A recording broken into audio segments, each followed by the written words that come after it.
Assalamu alaikum everyone. Welcome to Database System course. Today is our first lecture and the topic of today's lecture is Introduction to Database. So let's start. The contents of today's lecture is what is a database, then what is DBMS, which is Database Management System. After that we will discuss database applications that we use in our daily life. Then what is a file-based system and what are the limitations of file-based system. Then the advantages of database system over file-based system. Then we will also discuss the disadvantages of database components, what are the different components of database, and then we will see who are the users of database and how they interact with the database. First of all, what is a data? So data is recorded facts and figures, or you can say raw facts and figure. Data can be any text, number, image, video, any description about things in a raw form that is being stored. So this is a data. Sometimes data and information, both terms are used interchangeably, but technically both have separate meaning. So information is basically processed data. So when the data is being processed and some useful data is retrieved from that raw data, that is called information. For example, you own a website and you have data about the number of visitors that are visiting your website each day. Now this is the data you have. So when you will process this data and you will find out that the number of visitors from this particular country has increased from the last few days, or the number of visitors from this particular country, for example United States, has decreased from the last few days. Now this is the information that you have retrieved from that data. Now this is the useful information, because now you can see that if you want to target that particular country, you may add some interesting content that will target the audience of that particular country. So this is the difference between data and information. Data is raw facts and figure, and information is processed data, when you find something useful from the data. Or we can take another example. If we are collecting the data about how many children are going to school in one particular city. Okay, we have collected this data and we have this data. Now when we will find the literacy rate of that city from that recorded data, that is the information. The literacy rate is the information that is being derived from the data that we have collected. Okay, now what is a database? Database is a collection of related data. Here the word related is important. It means that the data that is being stored is related to each other in database. Or there is another definition, a collection of data arranged for ease and speed of search and retrieval. Now this is very important. When you have data stored in your computer, what will you do? Of course, you will retrieve that data. And when you will retrieve that data, you will find some information. So basically, database is such a collection of data which is arranged in such a way that you can easily retrieve that data and quickly. You don't want to take a lot of time on just one query, right? So a collection of data arranged for ease and speed of search and retrieval. Okay, now what is a database system? First we have database, which is a very large integrated collection of data. if we are talking about database of a big organization, then of course it will be very large. It actually models a real world enterprise. So basically, database models a real world. You can take any example from the real world. For example, here the example is given. Consider a sports club, okay, the physical sports club. So what are the entities in the sports club? Entities is a distinct object. Object can be anything, name or place around you. So in a sports club, what can be an entity? Entity can be a player, entity can be teams, games, right? These are the different objects or entities. Now, what is an attribute? Attribute is the property that describes the entity. So every entity has some properties. For example, a person is an entity. So what will be the properties of a person? A person's name, person identification number, person's age, person's gender, person's height. These are the different properties or attributes that define that entity. So here in this case, if we have entity teams and games, so what can be the attributes? The team has team ID, team name, number of players. These are the different properties that define the teams, the entity team, right? Now, what is a relationship? Relationship is an association between entries. Now, we have seen in the definition the word related, right? The data that is related. So, all the data that is present in the database must be related to each other. There must be some kind of relationship, some kind of association between all the entities. Like here, what can be the relationship between teams and games? The example is given. The 49ers are playing in the Super Bowl. Here the 49ers is the name of the team and the Super Bowl is the name of the game. So what is the relation between them? They are playing. This is the relation, that this team is playing this game. We can take another example. For example, a hospital management system. Okay, there is a hospital and of course they have to keep database. Now the two main entities of hospital management system is doctor and patient. Both are entities.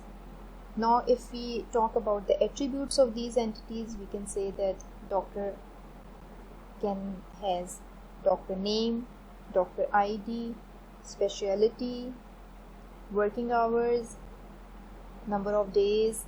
These are the attributes that define the doctor. And then we have another entity, patient.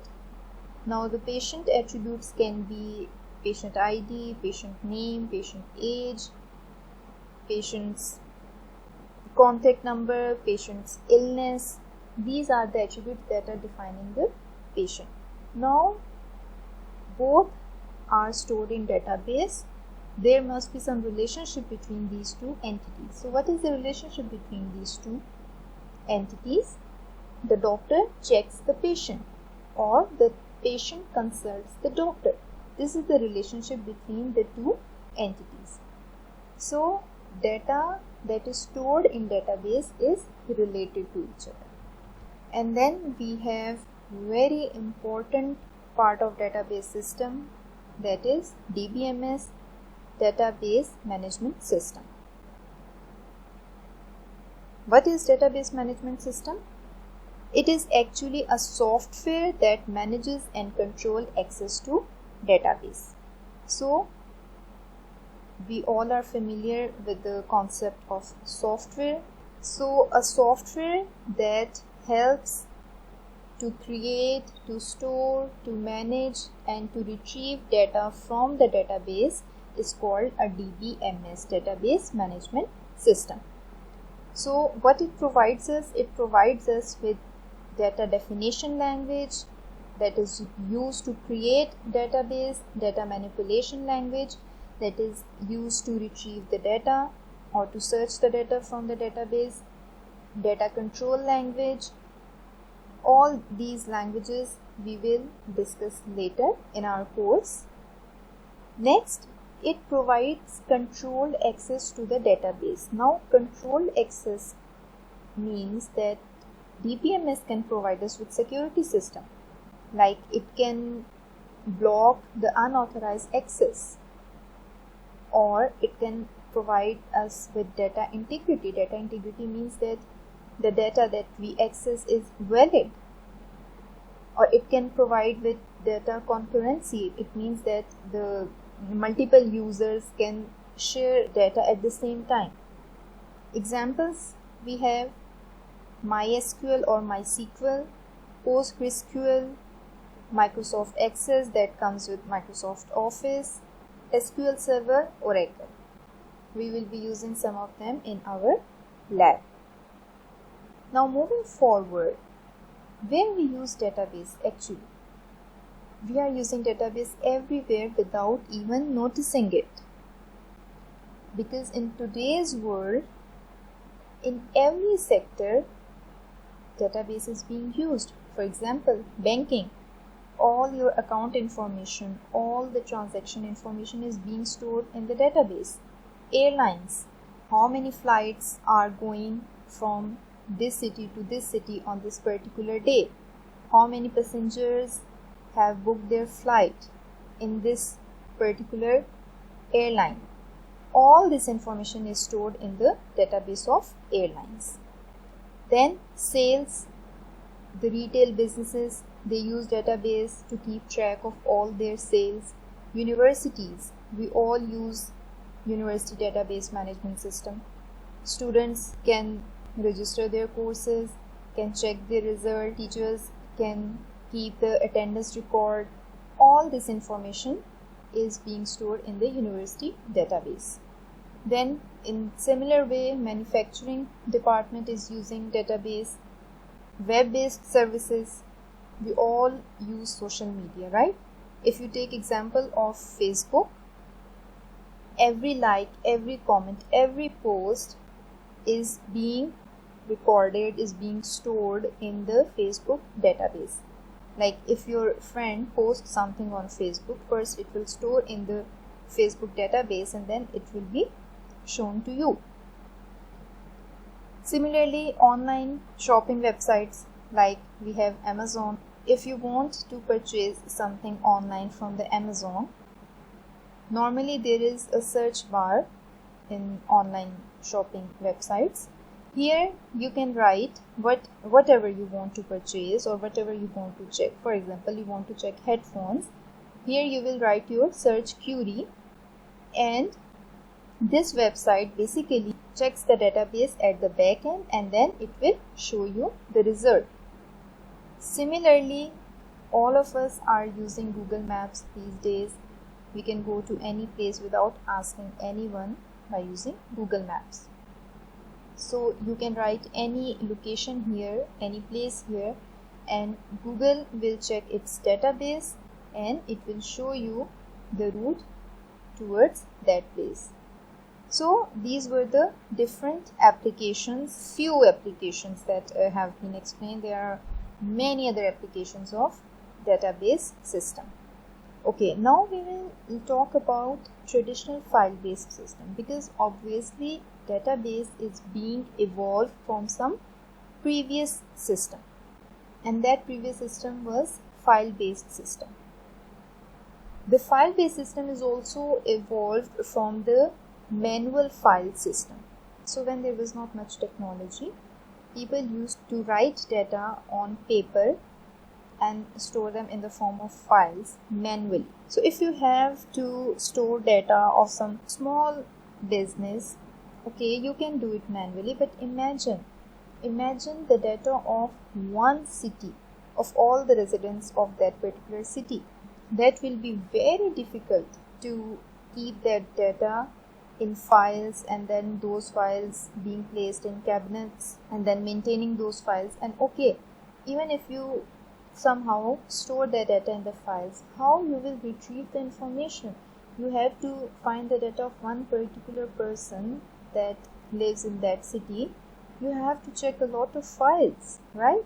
So of course that was not an efficient way. Then comes the file-based system, in which the data is stored in files on computer. These files are the same that you have learned as file handling in C++ or in Python. So those are the same files that we are talking about. So in file-based system, basically the data is being stored in files, and each department creates its own file. For example, if we consider the university management system, then the library department will keep its own record, accounts will keep its own record, department will keep its own record. So all the departments will create their separate files and store information. Like here in this diagram, we are using file system here, okay? So here application program 1, you can consider the library. For library, like the librarian is using some software application program to access data. That application will read the data from file 1. Now if we have this application program 2, accounts is using this application program 2, that data will be retrieved from file 2 and file 3. Similarly, if here we have examination department and that is using application program 3, so examination department will use file 4. It means that all the departments are keeping their separate files. So what are the limitations of file-based system? First, separated and isolated data. So you have separate file for each department. Now imagine if you want to retrieve some information that links to 2 different files. So in that case, the application programmer has to write piece of code to retrieve the data from 2 different files every time. So that is not a very good idea. Then data redundancy. Now imagine that the student data is being stored in the department file, okay? The student name, student registration number, student contact number, student address, all this information is stored in the file that is maintained by the department. Then again, all this information is required by the account department, and the account department is again keeping track of all this information in the accounts file. Same goes with the examination department. So there is a lot of repetition of data, that is called data redundancy.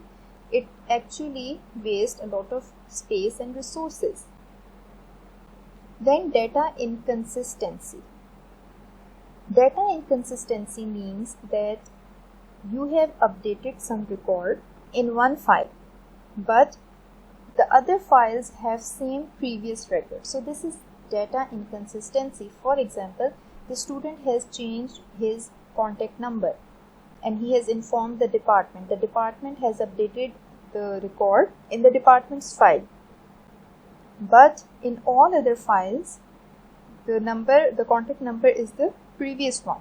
So it must be kept in mind that the updated information must be changed in all other files in which that record is present. Then data dependence. So in file-based system, basically the data is dependent on the application program.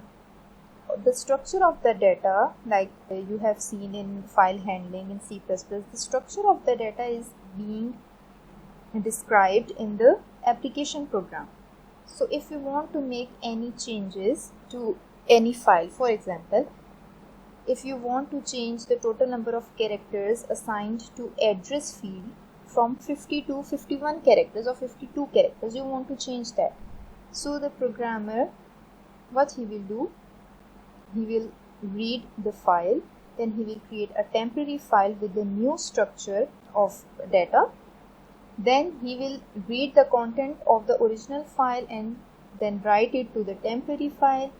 Then he will delete the original file and then he will rename the temporary file. So there is a lot of work to do in file system because the data is dependent on the application program.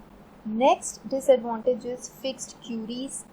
The queries depend again on the programmer, how many queries he has written in his program, only those will be used. So if the user wants to search some random query, it will not be possible with the file-based system. If the user wants to find out something that is not being written in the programming application, so it will not give the result.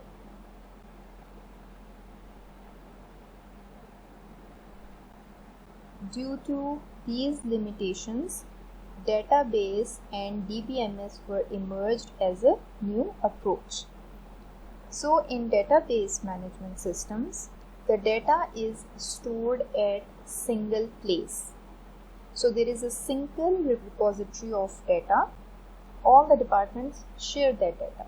Here we have university student database.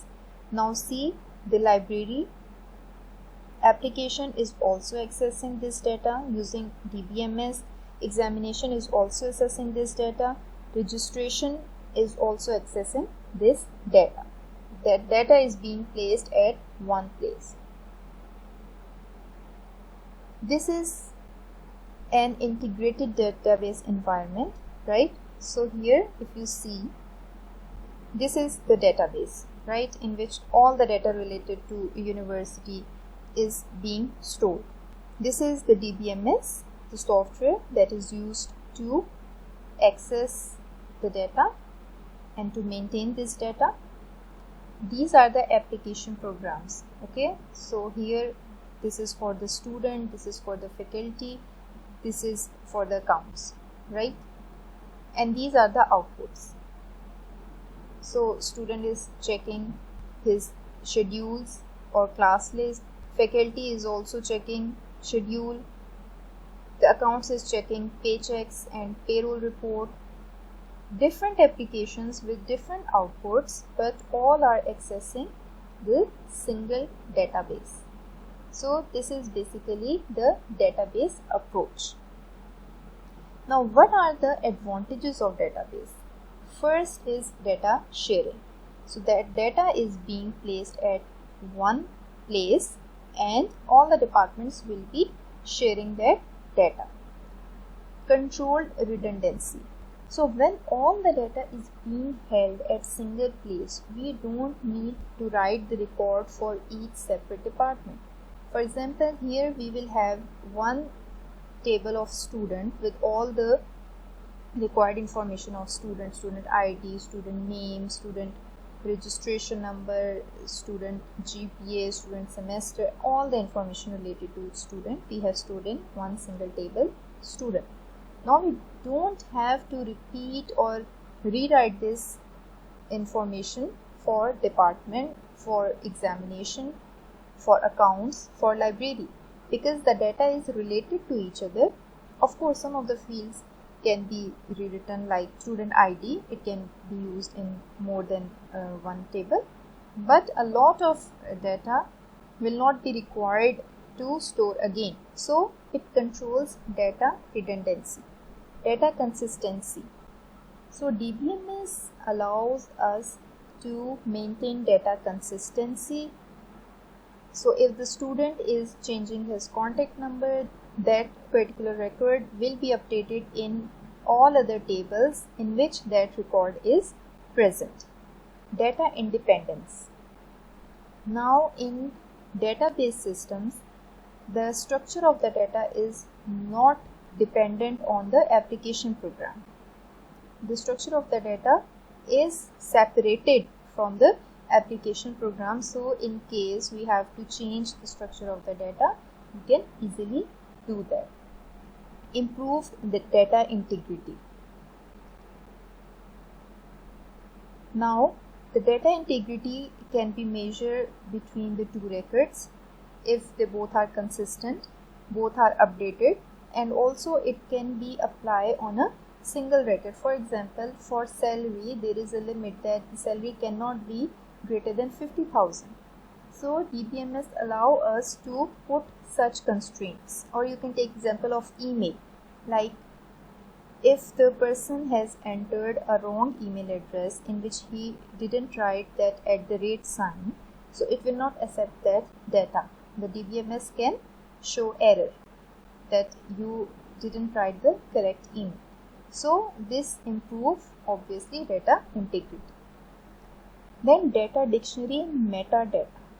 Metadata is basically data about data.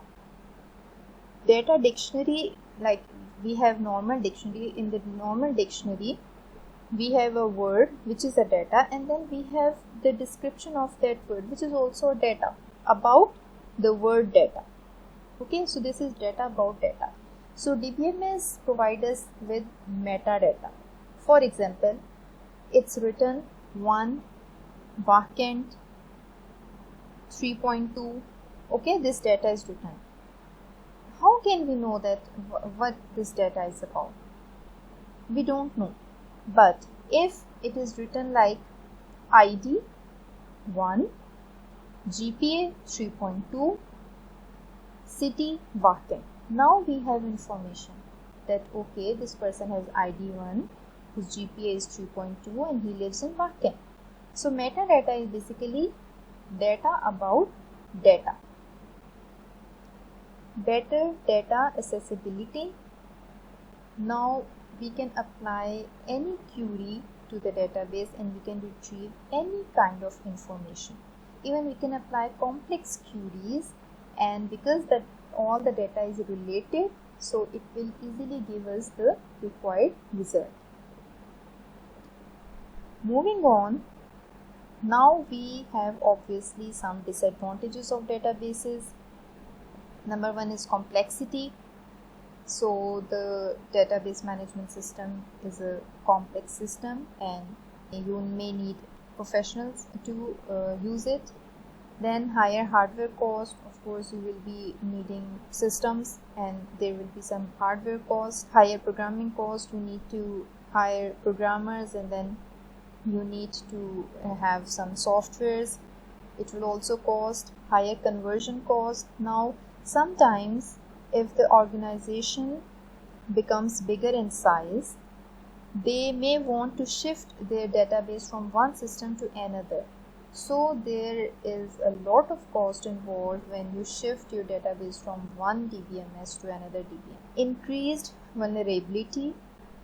So when you have all the information stored in one place, if anything went wrong, so all the data is being affected. Of course, if your university database is down, all the departments will suffer. No one can access the data. So it increased vulnerability of data. More difficult recovery. This again, if because all the data is stored in one place, if something went wrong, it will be difficult for the recovery, but normally DBMS provide with a backup. So if you have maintained the proper backup of your system, you may prevent this. Next is components of DBMS environment.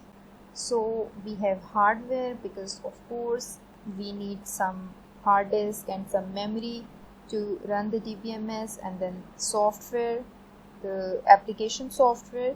It depends which application software the company is using, and then of course the DBMS software.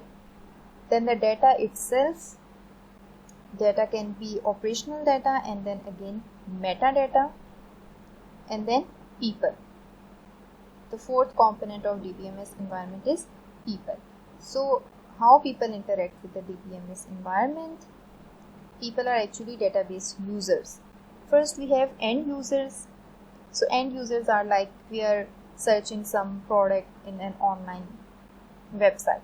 So we are the end users. We are just using that database for some specific purpose.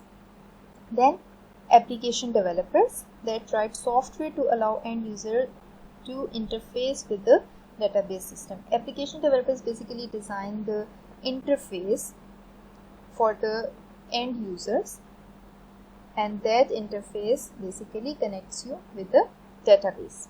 Database administrator designs and manages the database system.